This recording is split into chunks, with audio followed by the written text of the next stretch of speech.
What's up, everybody? This is Josh coming to you with another episode of the Affiliate Marketing Show. Be sure to like, follow, and subscribe to stay up to date on all the latest affiliate marketing news, tips, and trends. You know me, Josh from OfferVault.com. We're the industry's largest aggregator of all things affiliate marketing. Whether you're looking for networks, advertisers, offers, affiliate programs, traffic sources, yada, yada, yada, we got you covered. We're here to help you succeed in this space. OfferVault.com. Today, we also have the industry legend, Harrison Gevirtz, as well as our special guest, Aleta Lyons. Say it with me now, Aleta Lyons, owner and co-founder of Monarch Media, a company focused on increasing the number of high-intent consumers through click-to-call ads. What's up, Aleta? How we doing? Hey, I'm doing good. What about you? We're Thank you for doing asking. good. Yeah, we're stoked to have you here. We got some good stuff to talk about. I know you mentioned you get this a lot, but I figured this is the first time we're having you on the show, and it is important, right, for Yeah. everyone, but especially our female audience, who has thought about, going off on their own, starting their own company, what have you. So I'm curious, can you talk to us about the challenges of just owning your own business, but then, the unique challenges that present themselves as a female business owner, especially in this industry that tends to be, male dominated. Yeah, so I mean, for the most part, I think it's safe to say that just like every business owner, I'm dealing with the same sort of issues and mistakes. I've definitely made several of them right out of the gate, but I'm glad I got them out of the way now versus, making them later down the road where it costs me a lot more. But, that just kind of comes with the territory of being an entrepreneur. And, some of those mistakes include, hiring slow, firing fast, equities are not given, choosing partners wisely, things like that. I definitely feel like I'm kind of on the same playing field for any entrepreneur per se, mastering systems, all sorts of that stuff. When it comes to being a female specifically in this space, just like any male dominant space, I feel that particularly it's not more of the work itself, it's just getting recognized equally for the work itself.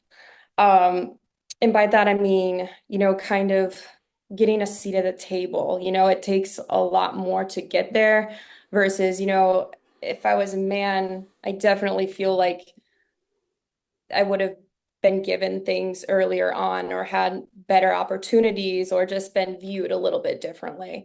And that's not to say that's totally the case with everything, but there are some instances and certain situations that I can specifically recall. And any woman, I think in general, that owns a company or is in a male dominant space can recall specific moments to where you're like, damn, oh, okay.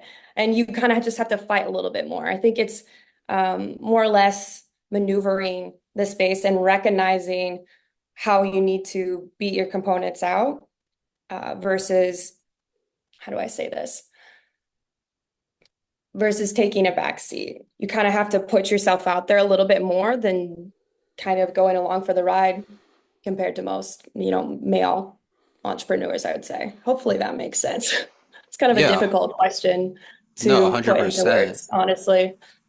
Any like actionable specifics in terms of how you put yourself out there more than taking a back seat that like you remember yourself doing to kind of get that edge?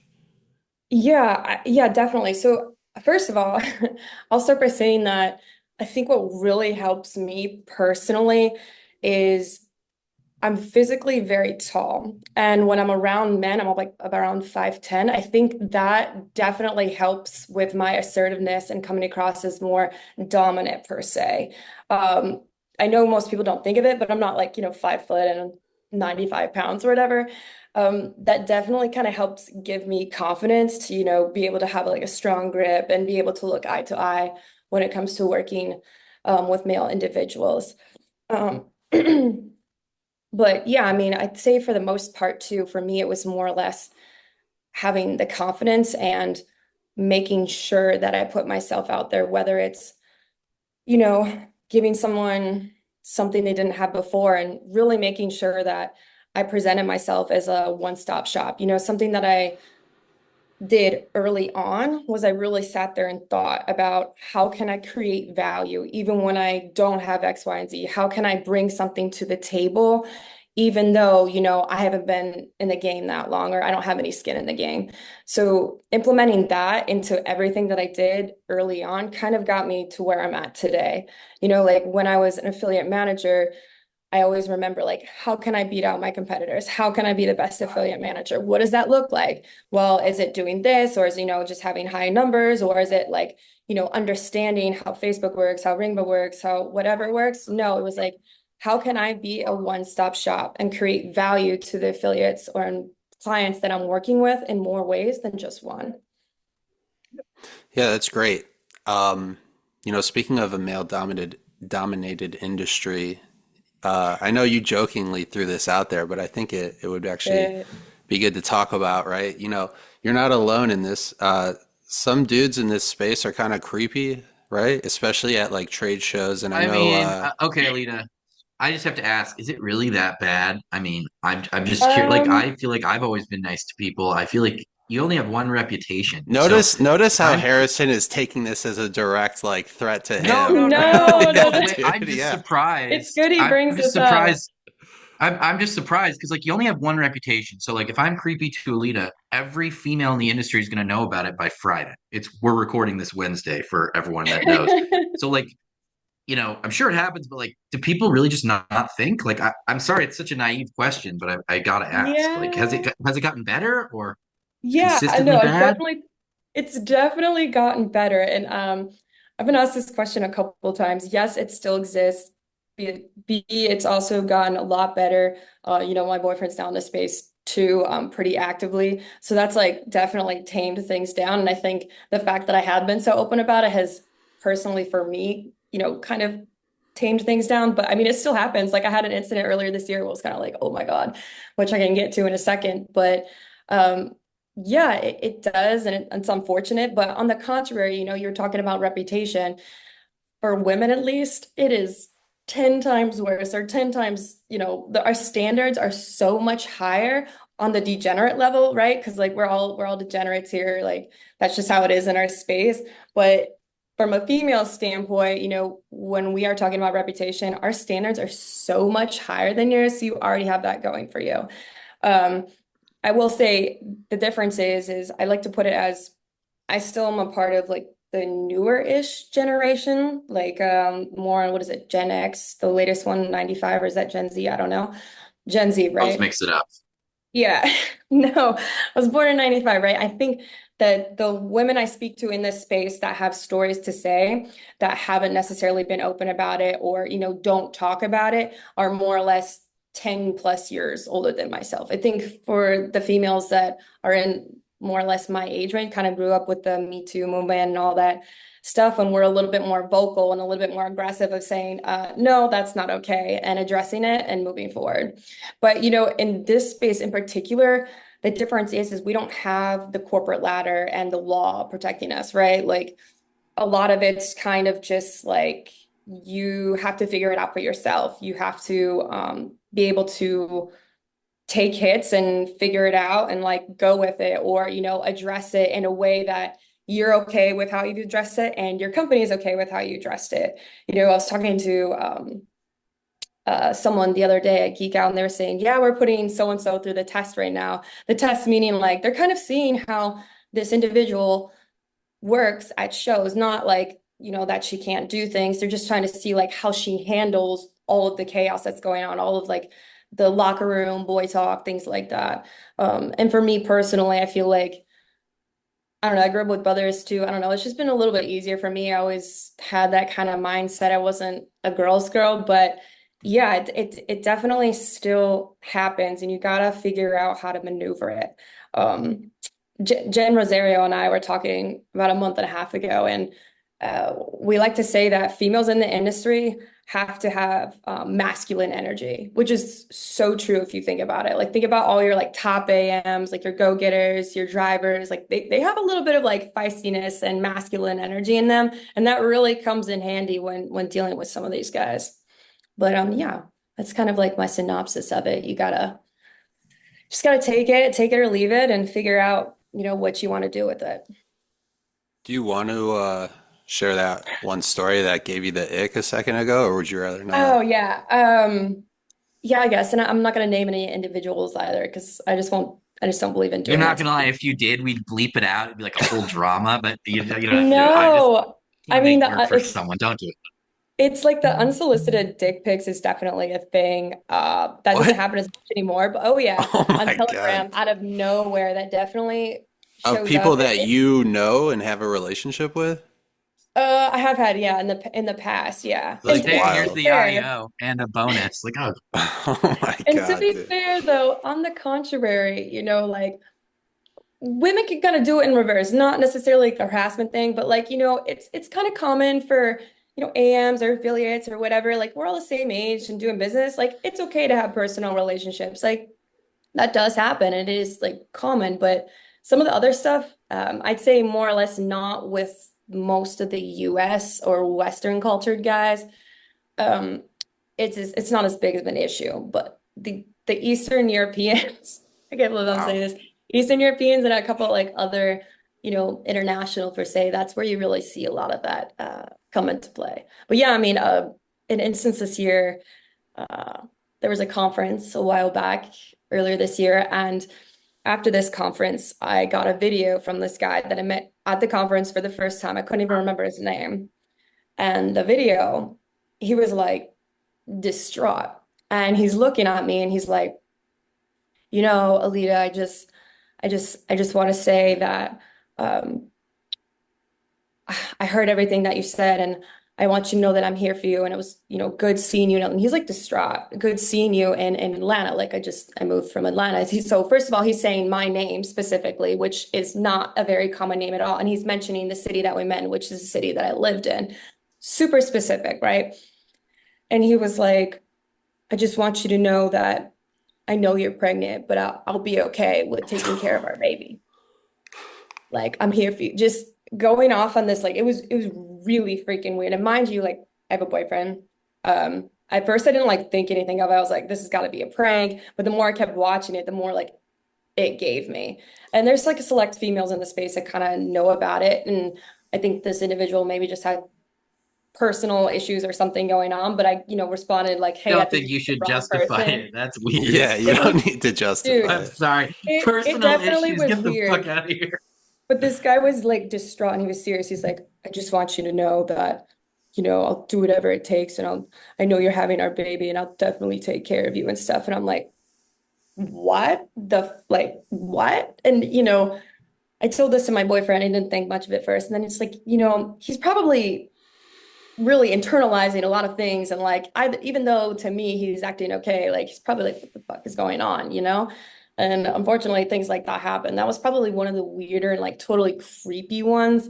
And I'm kind of leaving a bunch of things out because, I don't I don't really want to oust anybody or pull anyone into it or say the wrong things. But yeah, I definitely had to go back to my company that I was at the time and like say things to them because the more I started thinking about it, I'm like, oh shit, if someone is like this messed up, like what happens if he goes to a show and like has some erotic behavior around a female? So that was like kind of awkward, but things like that do happen. And I will say a lot of women, they get things like that happen to them all the time, just in general, and they don't speak up about it. And then things happen. So yeah, I think between that and the dick pics, it's just whatever. And in the comments, you get a lot of public comments, public, personal. I've had like guys wrote me before, but that can kind of happen in any scenario, especially where some of these affiliate events occur, clubs, casinos, whatever. It's just, really internalizing things, handling it the way that you are comfortable with handling, and then also thinking like, oh, what's going to be the repercussions of my reaction? So yeah, that's kind of a Well, tidbit as to what I first of deal with. all, sorry you've had to deal with that. That's shitty. Thank Hmm. you for being so vulnerable and sharing that with us. Second of all, speaking of dick pics, which verticals are best to focus on right now? I love that. I love that How was transition. that a transition? I, I mean, you could use that male as a, enhancement's hot right now, everyone. I don't know. yeah. I feel like male enhancement's always been hot and it always continued to be hot. Um, From what I see, the hottest verticals right now are the boring businesses. The boring businesses like plumbing, HVAC, home services. Those are things that are evergreen. AI is not going to infiltrate them. The economy is not going to infiltrate them. Like they are always going to exist. I think my goal for 2025 is to buy a plumbing company. I've been saying this for like a year and a half now, but I'm getting oh so closer because that's a boring business that, a lot of these mom and pop owners manage, but they don't know how to do the marketing. I And we think see a like lot of people, action yeah, them. like people in the trade space are like low key just fucking crushing it Balling. because nobody in my generation, we're kind of the same. I'm like 34. I was born in 90, so Yeah. about the same. But like nobody's looking to really go into that unless it's kind of like a family business, right? And I feel Yeah. like there's such a need for it, and the people that Oh are in yeah. it are just smashing it. Oh yeah. I literally was getting my hair done the other day, and the girl sitting next to me was like, "Yeah, I just inherited my family's business." Well, what do you do? Oh, we own an HVAC company and we do government contracts. And I'm sitting here like, holy shit, you guys print money? And she was like, yeah, we do. She's 23 years old and inherited that. So boring, so specific, but she knew everything about it. She's like, yeah, we do hospitals, we do schools. And, if you think about it from a marketing standpoint, not necessarily government contracts, but if you're thinking like HVAC for, homes and stuff, that is such an expensive product and service to do. So that really requires a really high intent consumer and then like a really high intent buyer so that because that those two together are going to have a partnership or an opportunity to work together for the next 10 to 20 years. That's what the life of an HVAC system or plumbing, whatever. So, yeah, I think those are the best verticals as of right now that I see um, being evergreen, alongside the dick pills, of course. That's also never Right. going anywhere. Yeah, Best no, vertical ever. obviously. I think it's interesting you mentioned that because at least in the call space, everyone thinks that ACA is the best vertical to run. Mm. And I'm not affiliated anymore, but when I was, I always like tried to avoid the vertical that literally everyone runs. Yes, I say that It's too. like so like home service isn't going anywhere. People are always going to need plumbing, or every year people are going to remodel their bathrooms or do landscaping in the spring or Yeah. whatever it may be. And literally, I had a friend who's getting into calls a couple weeks ago, and he was like, "What should I run?" And I was like, "He was like, I heard ACA's hot. I met this guy at a trade show, he's Not making all this easy. money." I was like, "Look, bro, like, yeah, don't do it. Go learn go do some home services." Another one that I think has a lot of potential um, is like credit, debt stuff. Like when Oh yeah. Americans love, like we take on so much of it, include our government, everyone. We're big on debt. So debt Oh repair, yeah. credit repair, that kind of stuff that's also a really good vertical to touch, I'd Oh say. yeah. It's definitely something that I've been focused on personally as well. Because you're right, what the average debt is like 21K, and that's like credit card debt I mean, given that's data taken from every single person in the United States and not the actual debt amount that every person has, but like 21K on average per person that owns a credit card is insane. Like that's a lot. And I think that especially with what's going on in the economy right now and after the holidays, we'll see that pick up quite a bit, if not already. And yeah, the like you said, the financial services offers, those are always recession proof as well, no matter what. And AI can't touch that either. I was saying that too. I got offered like a consulting gig almost this time last year. Some people wanted to open up a call center and stuff, and they wanted to do ACA. And I immediately said, you really shouldn't head into that. I think we all knew that the practices that were going on in ACA specifically were not going to be long term at all. So, So this wasn't on our agenda, but I'm just genuinely curious. What were you doing before this? I'm always oh, interested in how like people transitioned into this space and where they came from. Yeah, what got you into this world? It's a great I'll question. be honest with you. I always knew that I was going to be in some kind of role just like this. I always knew it. Whether there's marketing, sales, whatever. I was kind of in real estate beforehand. I had my master's in marketing and communications, and I was living in the Florida Panhandle. And then at that time, and back in 2018, I got hit pretty hard by a hurricane and I was forced to move to Tampa. And then when I got to Tampa, well, like at 20 something years old, I don't know many people that own a home. No one my age, owned a home anyways. So I was looking at marketing jobs and I kind of fell across a Black Hat affiliate network and we sold a lot of dick pills, lots of dick pills. But, honestly, I knew immediately that I was in the right industry, but I was at the wrong company, and So I you think really that kind of it's telling. came right into the industry more or less.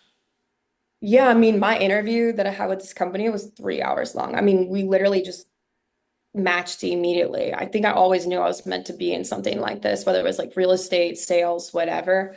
Um, I definitely saw myself in some sort of position that I'm in now. I can confidently say that. I mean, I was that kid See, at like 12 years old that was like door knocking, doing sales and stuff. Like the dopamine that you get from sales and like, closing someone, I still hold on to that today. Like I get high off of it, I'm you pretty know? sure Harrison left his bar mitzvah party and came straight into this industry. Is that right? Harrison, you're I Jewish? actually quit Hebrew school because I found money on the internet. I was like, I'm out. Sorry, guys. This is taking up way too much time. I let my grandma down.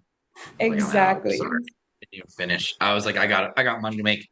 I can't do this. I can't read right to left. I can barely read left to right as is. Let's go. Okay, so Harrison, I feel that way too. Okay. do you know the Shema, Harrison?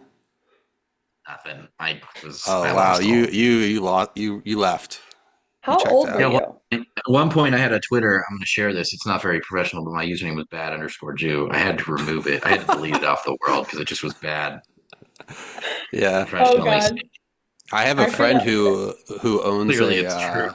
I have a friend who owns a pork barbecue like spot and she's called the Bad Jew. I think she stole it from you. That's funny. Probably.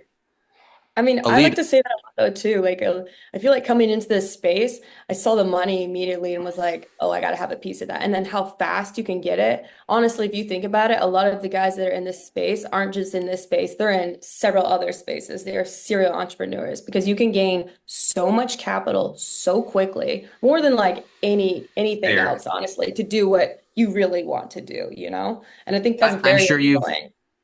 I'm sure you've also seen the guy who comes in this world, this industry, makes a bunch of money, goes, maybe something changes, he stops, I'm doing this now. And then a year and a half later, you see him back at an affiliate summit, and they're like, yeah, we invested in this pizza place, and the restaurant business wasn't really what we thought it would be. So, hey, are you buying calls in these verticals? And you're like, oh, yeah, you're back where you Everyone always back to gets sucked mommy, back dude. in, like I won't admit, I don't ever want to leave this space. I feel like it's fun and everything's always moving so quickly and everyone's always evolving and learning and adapting. And like that's a key to life if you really think about it too. Being successful is like having all those attributes and like, yeah, people say that all the time, like you can leave, but you'll always come back. I definitely agree with that. What was it like a few years ago? All those people that invested in NFTs, a couple people exited, and now they're back in it. They're running strong. You you know? know, as a business owner, another question not on our agenda. Do you have a work-life balance? This is kind of a hot topic. I'm sorry that Adam's not here because he's a strong Yeah. believer in that not being a thing. Yeah. Um, No. it's No work not. life. Yeah. Yeah. So is it work No. all the time, or is it like work is what you prefer to be doing, so that is life, and there's no separation, or how do you kind of see it? So I feel like alongside everyone else in this space, having severe ADHD, we're kind of all over the place at all times. And sticking to a concrete schedule is just like not in our nature at all. So you do find yourself kind of working all the time. I think there's not really a balance. It's what you make it. Like what you put in is also what you're going to get out. And like if a certain client or, list of, honestly, there's probably like 30 people. One of those 30 people call me at the middle of my Christmas dinner, I probably will answer the phone. Like, I don't care. I don't find a problem with it. It doesn't offend me. Like, my family's not gonna be mad at me, Like, it is what it is. And I think that that's key because there are people that exist. Like my brother, for example, he's a straight like 9 to 5, which is okay, but he's simple. He's simple like that, and he wants to work that, and he's okay with with getting X, Y, and Z versus, myself. No, like I always want more, and working more is what it takes. So I'd say, there really is like a balance. Like, the balance part of it, I guess, is what I'm trying to say, comes from, you being able to choose what you want to do when you want to do it. That's the only way that I can see this happening. But yeah, no, always answer the phone. Do you think that'll ever change as you get older and progress into different stages of your life? Like, I don't know if you plan on having a family or kids or anything That's like a that. great question. Yeah, that's a Yeah. great question. As a woman too, like, I'll be honest with you. Um, I don't know if I want to have kids. I've been told by a lot of people, like, no, you need to procreate, which I get it. But at the end of the day, like that, if I have kids of my own, Nothing like someone telling you what you need to do, right? That's tight. I'm I like, hate that. I Jesus, get it. okay. No, I know that, but it came with like the best of intentions. I think, they were like, oh, you're intelligent, you need to put your genes out there, etc. But for me as a woman, like, if you're the guy, you do your thing, you're in and out in 2 minutes, like your hands are clean. For me, that's like 2, 3 years of my life, because it's not just the pregnancy and all that stuff too, and what it does to your body. It's like all the years and stuff after it. Um, I think, when I do want to start a family, if I do, I'm really the type of person that's open to doing surrogacy. In all honesty, I was just at Geek Out this past weekend, and one of the speakers there was Carter Home, which is Paris Hilton's husband. And if you're not familiar with what's going on in Paris's life, I loved her. She like inspired me to do everything with her dogs, traveling all over the world. But she has had 2 kids. Exactly, Harrison, you know what I'm talking about. I even showed her husband like Dogs go everywhere. my photo shoot of the dogs and I in Paris, and I was like, "This is your wife right here." He died. But one of the things I said to him too was like, she inspired me so far to the point of surrogacy, because she's a really respected, hardworking woman and didn't have kids later on in life. And a part of like her job is her image. And a lot of women in Hollywood, especially now, are having children via surrogacy and stuff like that too. And I think for me, I love my life so much and I love what I do and I love my career, that I'm not necessarily willing to give any of that up just yet. And again, I'm 29, I'll be 30 next year. So I got a while to choose this, but yeah, I mean, I was a nanny for so long too. And my little brother was born when I'm 12, and it's hard to imagine like having a kid and doing that for free, like that is a lot of work. So shout out to the women in this industry that are absolute badasses and CEOs and top killers that are moms, because I don't think men truly realize how much work they are putting in, not just to being a mother, but into their career and, having to juggle all of it at the same time. Because yeah, that can really slow things down, unfortunately. Like I see it happen all the time. I'm at the age where, I don't know whether I say congratulations, yay, or oh shit, when one of my friends tells me I'm pregnant. So it's kind of like to each its own, and luckily enough, we live in a day and age that I get to have that choice of, okay, do I want to do this? Yes or no? Or do I want to, expand my company and sell it and then open up another business and keep going? 100%. Is there like kind of a fear of that distraction? If I mean, that's not like a great word to use for having a family, but No, like, you know what of I'm saying? course. Of Yeah. course, there's that fear. Yeah, because like, I mean, that's why I'm so like right now in this very moment, the way that I want to have kids is via surrogacy, because I can tell you right now, I could not do what I'm doing and take care of my body and like take that, like have to think about taking care of a kid, or think of, every action that I'm doing, I also have to think of the action that it's gonna, result in for the child that I'm carrying and such. So yeah, it's definitely a fear for sure. And a lot of my friends are in the same boat. They're like, oh no, like absolutely not. It's so much easier for a man. So, for me, at least, if I want to stay and keep doing what I'm doing, kids are definitely off the table for, you know, several years to come, for sure. Got a lot more work to do and a lot more businesses to grow.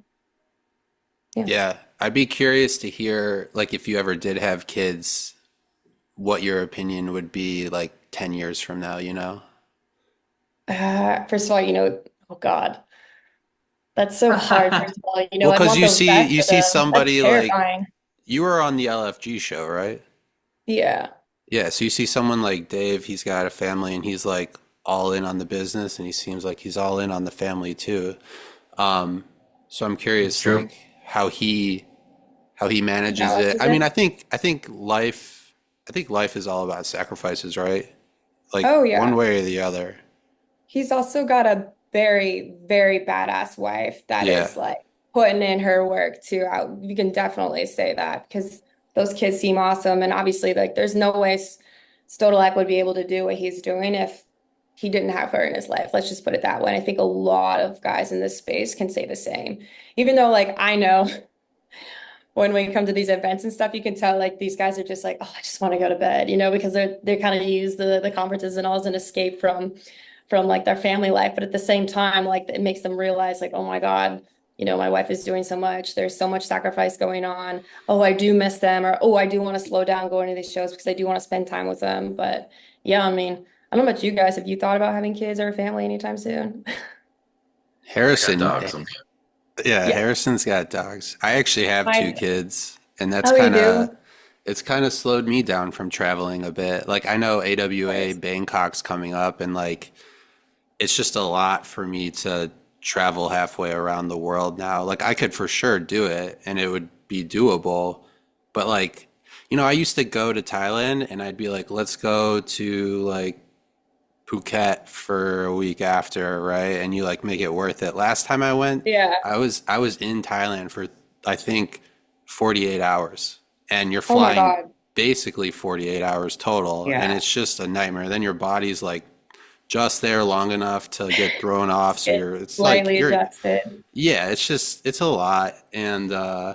yeah, like you said, I enjoy being with the kids too. So Of I've definitely course. Well, adjusted my schedule a bit. But yeah, I mean, it's all about sacrifices. Everything in life I is. I think I agree with Harrison though. Like anyone that knows me knows that my dogs are my children. They have a very, very good life. And, I'm always in the mentality of they're not here for a long time, but they're here for a good time. And literally every moment counts. But by golly, I do It's feel so like true.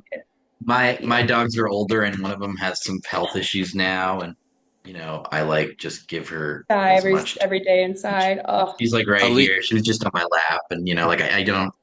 Yeah, like I want to appreciate every day with her. So I feel dogs are Alita, really great. I'm gonna go out on yeah. a limb here and guess that you have small dogs. Yeah. Well, you Yeah. gotta be able to travel with them. I have one 70-pound golden doodle. So Cannot your travel. dog Does it weighs have little like dog energy though? Oh yeah, 10 that's of the worst thing. Yeah, he I jumps on love you that and for he you. crushes you, and you're like, dude, you're like a tank. Um, They mean well. so speaking of dogs, 2025's coming up. I'm Too really off my quickly. transition game. Yeah. It's okay. No, I know we're coming up on the holiday season, right? And that kind of has an effect on the industry itself. But my question's more Yeah. geared towards where we're going after that. So, do you have any kind of thoughts or predictions on what the coming year will look like in our space? Any like, key Um, contributing factors that are going to determine how people make their decisions? yeah, and I think Harrison probably has more insight to this than I do, but it's something that we're already preparing for. But AI, I mean, the faster we get AI implemented into everything that we're doing within our companies and everything that we're doing in marketing, the better off we're gonna be. Like, I mean, maybe not now, but in the next 5 years or so, like, I don't think that call centers doing warm transfers are gonna exist anymore. Like, I know it's rough, and like, I don't know about you, but when I call something or I want some kind of customer service, I want to talk to a human because I don't like going through those IVRs and stuff. I do not have the patience. But I think AI is gonna get to a point where all of that is replaced. There'll be IVRs. You won't even be able to tell if it's a human or not. And that's a little scary, but also exciting if you're on the right side of it at the same time. And I think that, 2025, it's been like what, when did ChatGPT and all that come out? 3, 4 years now. It's gonna hit even harder, and they spoke a lot about that at the Geek Out event that I was just at as well. So I mean, definitely paying attention to that. And I even had that conversation with my team this morning, actually. Like, let's have a meeting a week from now. I want everyone to, think of ideas as to how you're already using AI in your life, how you think AI could be used to help you in your position, and how you think could be used within our company, um, that we currently aren't doing. Because realistically, these bigger tech companies and manufacturing companies in general, like they're starting to cut their productivity like in half, or how am I saying that right? They're they're producing a lot more in such a short amount of time, and they don't need humans to necessarily do it. And I think we're going to see that happen across the board in any industry, and especially in marketing when we're doing creatives and on the call side and all sorts of things. So I think really everyone's going to start paying a lot more attention in 2025. I don't know about you guys, but yeah, that's my I think opinion. I agree with a lot of it. I think that especially with like menial tasks, accounting type stuff, like data Oh entry yeah. related stuff, I think AI is just going to crush. Also, I do not think that AI is going to quote unquote replace computer software engineers and developers, but I think No, it makes no, no, their job no. easier. Um, but at the same time, something that I don't think is a popular opinion. I don't think like that the call center agent is going to disappear. Um, No, like I no. had to call someone the other day and it was like annoying to deal with a fucking AI thing. And then I just kept pressing zero. It was like an airline or it was like Southwest or something. I needed to fix Oh something for it. yeah. Well, I think And I that the literally was like, this is horrible. the human agent, yeah, I don't think that's ever going to go anywhere soon. But do you think that the AI, that warm transfer that people are buying, do you think that that's where AI is going to play like a pivotal role in the space? Oh, 100%. Yeah, that's what I'm seeing too. Definitely, I like to say again, the boring businesses, focusing on those. I think that there's a lot of saturation within the industry now, and the barrier to entry is the highest it's ever been. So instead of being like, oh, what is everyone running? Oh, you're running auto insurance. Instead of, the top guys that are doing 50 to 100K a day all running auto insurance, it needs to be five guys in auto insurance. It needs to be five guys in windows, five guys in roofing. Like there needs to be some sort of division and like understanding amongst everyone in this space, because you know everyone can have a piece of the pie, but Meta and Google and these platforms and stuff that we're running on aren't reacting that way, and it's becoming a lot more difficult to market certain things, not just because of the actual like physical competition of other affiliates competing against one another coming in, but just what these platforms are doing in general with costs and policies and the law still being written. It's kind of getting a lot more difficult, than it was just 1, 2, 3 years ago, as you guys know, of course. Speaking of these high ticket items, what are like your favorite styles when it comes to click to call ads, in terms of, the copy and the actual visual that's being presented to Yeah. the end user? UGC content every day, all day. And having a funnel that has consumer interactions in it. So whether it's like a chat bot or, some kind of question or interactive like video, like VSL video, and then you click through it and the video changes depending on how you're responding is definitely key. Um, I'd like to say we focus more on the younger generations more so than the boomer generation, because that's like what's the up and coming and what's the future is going to be like. So we're really focused on making sure that we have strong UGC content that's relatable to those generations in particular. And then with the use of AI tools, it's really cool that we get to use these softwares that we can have an idea that, um, might be applicable to someone that's 26 years old, but then, we can tell ChatGPT or whatever, hey, can you make this applicable to a 46-year-old? And then it comes up with like a whole new idea that maybe we haven't even thought of. That is pretty cool and unique. And then we get to film the content or, create it with one of these apps or whatever. But yeah, I'd say any kind of interactive UGC content seems to be the best for the play to call consumer, at Yeah, and least for what I we're targeting. agree. I think also, and we've talked about this before, but I think that UGC content is so important. There's so many affiliates Oh that yeah. just like piggyback other people's shit. Can you And can you both it, kind of it's break down like the science behind UGC content? Like, Relatability. I don't know if I can. There's so many different ways to do it. There's people like I'm thinking of some affiliates that are customers and like they were showing me the work they did. They're like producing like they did this thing with auto insurance and like they were like robbed a bank. It was like incredible. Like I've seen Yeah. some content that's just like, holy shit, this is like a Hollywood level production. Movie. Yeah, And yeah, that's yeah. incredible. I But you love don't that. you just gotta like, even if we're just talking about ad content, like just make your own ads. But pay Yeah. models to do video testimonials, etc. Like just like put a little bit of effort. You might have a campaign that you just like stole some ads and whatever, and you're making 15 to 20% margins. Put a little effort, add some salt, Oh some yeah. pepper, A some little. curry, whatever. Turn that 15% margin into a proprietary 40% margin and thank me I later. agree completely. And it's kind of nuts, the videos that I see that are converting right now. Like, there's some of the dumbest things I've ever seen, but they do so well, and the quality is so good. So when I think of UG's content, I think of two things: relatability and converting, like how well it's going to convert. So there's like two ways of going about it. So consumers either want to buy something or do something that they can relate to.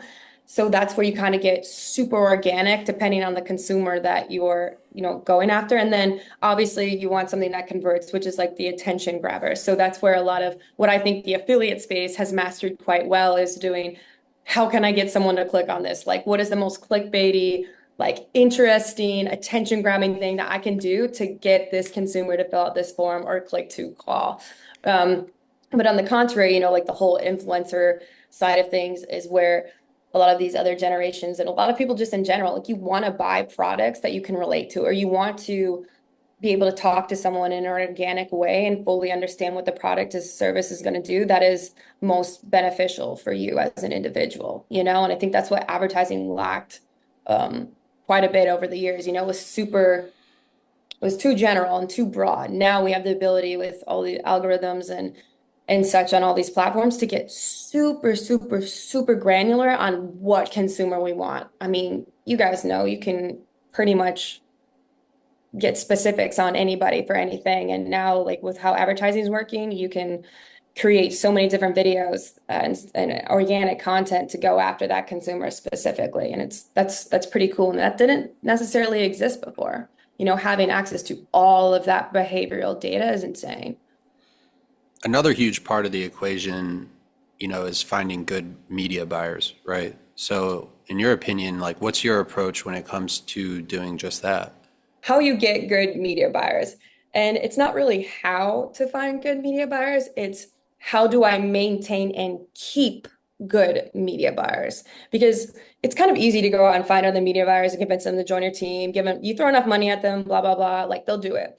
But eventually they'll get to a point when they're so good that they don't need you anymore. And that's a problem. So you got to figure out how to continuously create value for your media buyers. Like there's a reason that affiliate managers exist, account managers exist, and the business development roles exist because if you work with a really, really, really good, let's just say singular media buyer, that's a whole other job that media buyer might be doing that they didn't even know that they could pass the torch on to somebody else.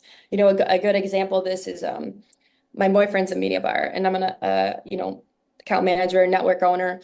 We own a media buying team, right? Well, I do, but basically, like we found that the more that we go to these conferences and these shows, he's doing his thing, he's networking, he's getting all this information and whatnot for what he's doing, and then I do the same with my sector and business development, managers, whatever. And then the difference between us and everybody else is we go home and we talk about it. We have the ability to share that information with one another, which is extremely unique because not a lot of people are doing that. And if you think about it, realistically, that's what a good media buyer needs is that level of like intimacy and providing value, Like I said in the beginning, what I needed to do to stand out against other account managers was be a one-stop shop. And then that's where, the idea for my other company kind of came into play where, okay, if someone wants to come run with me, oh, you need a TikTok account? Okay, cool. I have 5 different plugs for agencies. Who do you want? What price? I got you. Oh, you need a politically verified Facebook profile? Okay, cool. I got you. Here you go. Just being able to provide literally everything for them and constantly create value and bring things to the table that they necessarily wouldn't even think to do on their own. Um, If you really want to bring it back, though, I would say, just getting into the Facebook groups, posting, doing your research, asking around, and obviously throwing money at the right people usually does the trick. But yeah, that's kind of my 2 cents on that. What, But yeah. lastly, what shows will you be attending over the next few months in case anybody wants to try and find you to talk some business? Oh yeah, ASW, Lead Gen World, uh, Contact IO, LeadsCon, and then of course all these couple one-off affiliate meetups as well. We always find those very beneficial and just very informative. There's a good group within this industry, and everyone really kind of like family, but also friendly, and it's like everyone's really working together and kind of supporting one another. And it's like those more intimate meetups where we find the best business. But for the most part, affiliate world, affiliate summits. What about you guys? Harrison, Yeah, I know well, you go to like a ton of them. Well, we go to so many shows, and like for example, we love the affiliate summit shows. We love InsurTech Connect. We love LeadsCon, Contact.io, Lead Gen World, Yeah. etc. But we've branched out. Like we're going to some different shows that are more industry focused this next year. One is like I was just reading about some home services, different industries and home services and stuff. And it's cool because at those trade shows, we don't know like anyone. It's like when I Yeah, walked into an ad tech, which isn't even a thing anymore. When I was 16, like everyone was new to me. I knew nobody. I was like it's the lost, best. right? And it seems weird. And I've been doing this for a couple of months, so I'm comfortable in the trade shows. But I'm a newbie at these shows. So they're all friends, or they're all at the bar happy hour. I'm just like kind of like, it's like my first How day at exciting. school. How But it's exciting is it's that? great because that's how you get a client that like does not know what affiliate summit is. You know what I mean? Yeah, that's the best feeling. Oh, that the story that I was telling earlier about the creepiness, that was after the show that you went to in Atlanta. It was that, Oh yeah, yeah. the home service show. We're Yeah. sponsoring that again, actually. It's going to be interesting. They're doing it at SeaWorld this year in Orlando. Oh my gosh, how unique. I love that. That was actually another very, very, very good show that was not expecting. Like you said, didn't know anyone It's going to there. be better. I just had a call with the guy like last week, and what's interesting is like that was a first year trade show, so it was good. I'm not going to Mhm. say it was Was. great, but I told him, look, man, we're in this for the long run. We didn't sponsor the first year of your new event expecting it to be, a grand slam or whatever. First year is going to be all right. Second year is going to be better than the first year. Third year is going to be better than the second year, and fourth year is when these things really start to get hot. And Absolutely. we're early supporters, so like I think that's something I talk about this a lot. When people sponsor events, they just don't look at the long term value. They think I spent $10,000 on this. What did I get out of it? Like no, no, no, no. Give it a couple. Give it. It's like a cycle, Well, So, but I'm really how excited for that show. I think it's in February or March. So I agree. I thought that was such like it was like a little hidden gem. I can't wait to go myself too. Is it okay if I ask a question? How do you value, like how do I put this?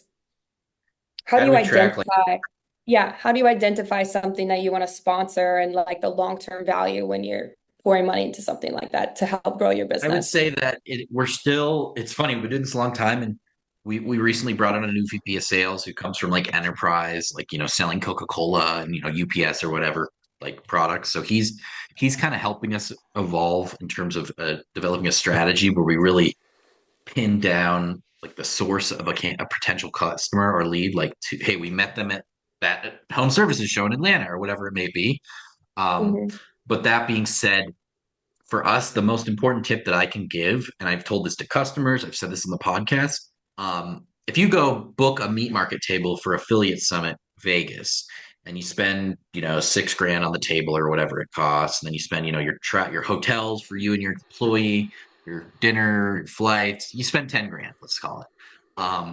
The wrong mindset is to leave that trade show like, well, we got a couple affiliates, but I don't know. I don't think it's worth it. Like, this is as much as it hurts to say this. This is a branding play, and there have been some exceptions to this rule, but for the most part, we always give it 3 times, 3 trade shows to really decide if we want to continue. When Ringba was a brand new business, I used to joke that the first year people walk past the booth, they go, not interested. And the second year they walk past the booth, they go, oh, they're still in business, not interested. And then the third year they walk past the booth, they go, oh, wow, they're still here. That's actually kind of cool. I'll talk to them next year. And then people start to talk to you. So it's a slow ride. You're getting like visual impressions, and you can't just, expect to, make $800,000 from three new publishers that you get at your meat market table. Now that does happen. You will find a whale or something, and it's incredible, but you're fishing. And so you have to be patient is essentially all I could say. Patience. That's a good one. That's very good. Good to know. Well, Thank for you. myself, Josh from OfferVault, the industry legend, Harrison Gevirtz, and our special guest, Aleta Lyons, owner and co-founder of Monarch Media. Let's make that paper. Let's make that dough. This was the Affiliate Marketing Show. We will see you next time.